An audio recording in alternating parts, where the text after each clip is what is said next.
So still the best candidate that we've got is bird flu. And we've been hearing about this for so long, but everybody's like, because it hasn't happened, the awareness level's gone down with this. There's, this isn't going to happen. This isn't, well, we saw the movies, or all of the reports are exaggerated. Avian flu, or H5N1, at this point in time, we're looking at, there's about 500 people that we can say, okay, there's 500 people that have gotten this. But here's the scary thing, a 50% mortality rate.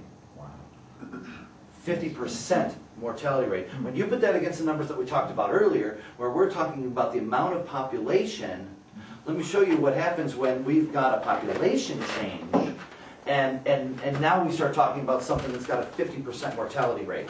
So if we take a look at the fact that historically pandemics have occurred about once every 25 years in the United States, there's very few people that even know that. Every 25 years we have a pandemic. So let's just look at some of them. 20 to 50% of the population being infected.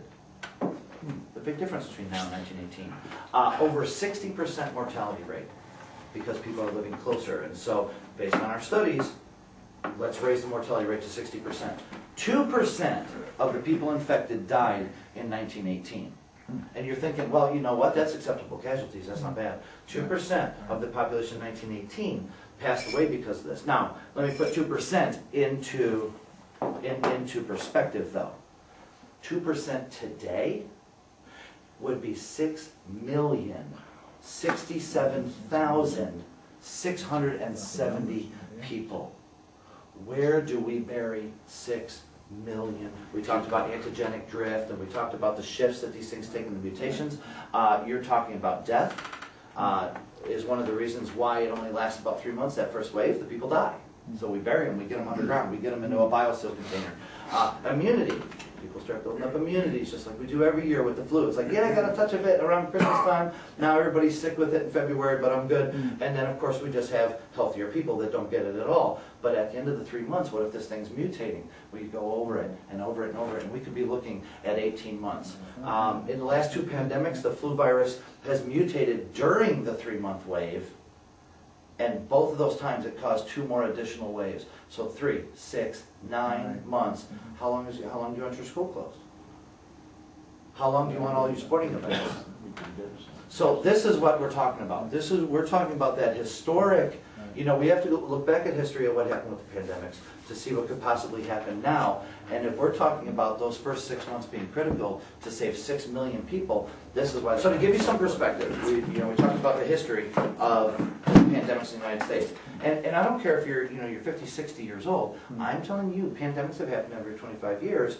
Most of the general public isn't aware of the fact that they've actually lived through at least 2 of these. Now, 1889 to 1890, we had the Asiatic flu. That was H2N8. That was the name of that flu. The Spanish flu was 1918.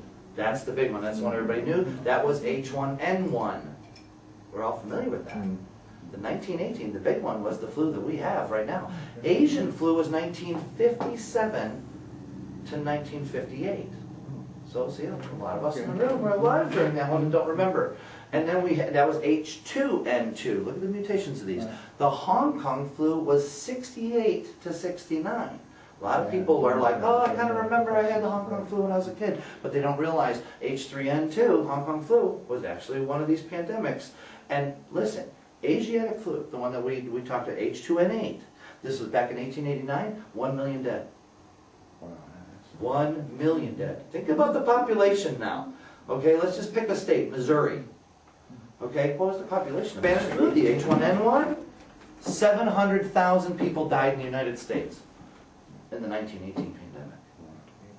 700,000 people. The Asian flu, which was 1957, you realize 70,000 people died? 70,000 people died in 1957. And Hong Kong flu in 1968, 1969, the most recent of the big ones, 34,000 people dead. And that one didn't mutate on us, 34,000 people. We're looking at a real threat of 6,067,000 people in the next pandemic being put in mass burial sites.